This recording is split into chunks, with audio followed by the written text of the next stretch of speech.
황진문 목사의 영화 이야기. 오늘 함께 나눌 영화는 2021년 넷플릭스가 만든 영화 Don't Look Up입니다. 무엇을 바라보느냐가 어떤 삶을 사느냐를 결정합니다. 상황과 환경을 바라보면 절망이 생기고 한숨이 나오지만 동일한 상황 가운데서도 하나님을 바라보면 소망이 생깁니다.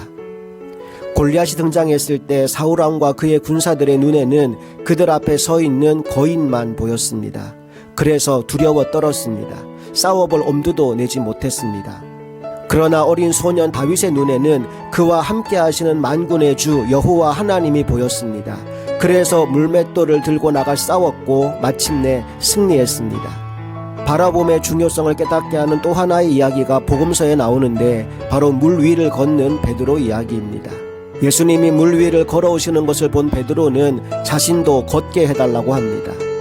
그러자 예수님은 그에게 오라고 하셨고 놀랍게도 베드로가 물 위를 걷기 시작했습니다. 그런데 잠시 후 베드로의 눈에 바람과 큰 파도가 보입니다. 그리고 그것을 보는 순간 두려움에 사로잡힌 베드로는 물속에 빠져 호우적거리기 시작합니다. 주님을 바라볼 때 물 위를 걸었던 베드로가 파도를 보는 순간 물속에 빠지게 된 것입니다. 오늘 여러분은 무엇을 바라보며 사십니까? 여러분의 시선은 어디에 고정되어 있습니까? 히브리서 12장 2절은 말합니다. 믿음의 주요 또 온전케 하시는 이인 예수를 바라보자. 그는 그 앞에 있는 기쁨을 위하여 십자가를 참으사 부끄러움을 개의치 아니하시더니 하나님 보좌 우편에 앉으셨느니라. 우리 주 예수 그리스도는 믿음의 주요 또 우리를 온전하게 하시는 분이십니다. 그러므로 그분을 바라보며 살 때 우리는 결코 무너지지 않을 것입니다. 영화 Don't Look Up은 혜성과의 충돌로 지구에 종말이 온다는 내용을 담은 블랙 코미디 영화입니다. 천문학과 대학원생인 케이트는 천체를 관측하던 중 거대한 혜성을 발견합니다. 그래서 민디 교수에게 이것을 알렸고 그와 함께 혜성의 궤도를 추적합니다.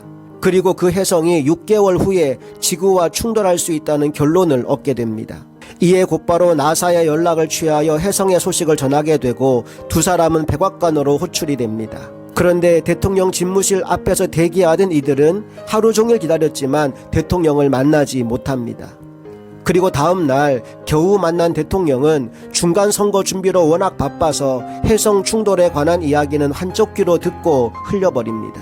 이 장면에서 저는 마태복음 24장에 나오는 마지막 때에 관한 주님의 말씀이 떠올랐습니다. 노아의 때와 같이 인자의 임함도 그러하리라. 홍수 전에 노아가 방주에 들어가던 날까지 사람들이 먹고 마시고 장가들고 시집가고 있으면서 홍수가 나서 그들을 다 멸하기까지 깨닫지 못하였으니 인자의 임함도 이와 같으리라. 인류의 마지막 순간이 다가오고 있는데 한 나라를 다스리는 대통령이라는 사람이 선거에만 정신이 팔려있는 모습이 얼마나 안타까워 보였는지요. 이에 이들은 이대로 있으면 안 될 것 같아 언론 플레이를 결심하고 데일리 립이라는 TV쇼에 게스트로 출연하게 됩니다.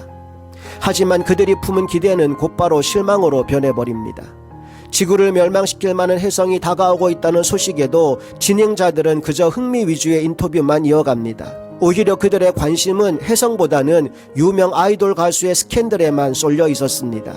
이에 참다 못한 케이트가 폭발하게 되고 결국 방송사고로 그들의 TV 출연은 끝이 나버리고 맙니다. 이런 상황에서 민디와 케이트는 다시 한번 대통령의 긴급 호출을 받습니다. 재선을 준비하던 대통령이 스캔들에 연루가 되어 지지율이 떨어지자 혜성 충돌을 이용해 상황을 역전하기 위하여 그들을 다시 데려온 것입니다. 이후에 어찌되었든 정부가 나선다는 소식에 그들은 안도합니다. 그리고 마침내 혜성이 다가온다는 대국민 담화문이 발표되고 얼마 후 핵폭탄을 가득 실은 우주선들이 혜성의 궤도를 바꾸기 위해 발사됩니다. 그런데 어찌된 일인지 하늘로 날아가야 될 우주선들이 궤도를 수정하여 다시 지상으로 내려옵니다. 알고 봤더니 이 일 뒤에는 대기업을 이끌어가는 사업가 피터가 있었습니다. 그가 혜성을 조사해본 결과 엄청난 가치의 희귀 광물들이 거기에 쌓여 있더라는 거지요. 만약 자신의 회사에서 만든 탐사 드론을 띄워보내서 희귀 광물들을 채취하고 혜성을 작은 조각으로 분해한다면 돈도 벌고 피해도 없을 것이라고 그가 호언장담을 했던 것입니다. 대통령은 피터의 이 말만 믿고 혜성을 향해 날아가던 우주선을 되돌아오게 만든 것이었지요. 결국 이에 반대하던 케이트는 격리를 당하고 마침내 집으로 돌려보내집니다. 그리고 홀로 남았던 민디 교수 역시 아무 역할도 하지 못하고 시간만 보내게 됩니다. 이제 시간이 흐르고 흘러 혜성이 코앞에까지 다가옵니다. 그리고 마침내 혜성이 육안으로 보이는 지경에 이르렀습니다. 그런데 바로 그때 대중들은 음모론에 사로잡혀서 하늘을 쳐다보지 말라는 돈 룩업 그룹과 하늘을 쳐다보라는 룩업 그룹으로 나뉘어 극심한 대립을 하게 됩니다. 이제 D-Day가 다가옵니다. 사람들의 이목이 집중된 가운데 탐사 드론을 실은 우주선이 발사됩니다. 하지만 그 드론은 임무를 실패합니다. 마지막 기회가 날아가 버린 것입니다. 더 이상 소망이 없음을 깨달은 민디 교수는 혜성에 임박한 충돌을 앞두고, 다시 말해서 지구의 모든 생명이 멸절되기 직전에 자신의 집으로 돌아갑니다. 그리고 아내에게 그동안 자신이 잘못했던 것들에 대한 용서를 구합니다. 그렇게 아내와 화해를 하고 나서 자신의 가까운 지인들과 마지막 만찬을 나눕니다. 이날 어느 누구도 TV를 보지 않습니다. 핸드폰에 정신 팔린 사람도 없습니다. 이제 그들은 덜 중요한 것들에는 관심을 접어두고 자신이 사랑하는 사람들과 함께하는 그 시간에만 온전히 집중하게 됩니다. 그리고 이 최후의 만찬 자리에서 한때 신앙을 버렸다가 다시 신앙을 회복하게 된 율이라는 청년이 이런 기도를 하게 됩니다. 하늘에 계신 아버지, 전능하신 주여, 오만한 저희가 은총을 구하나이다. 의심 많은 저희를 용서하소서. 또한 주여, 이 어두운 시기를 사랑으로 위로하시고 무엇이 닥쳐오든 당신의 담대함으로 받아들이게 하소서. 아멘. 율은 이 영화에서 모든 사람이 잊고 있었던 것을 기억하고 있었습니다. 지구의 종말이 올 때 우리에게는 하나님 외에는 아무것도 없습니다. 오직 하나님만이 우리의 위로가 되실 수 있습니다.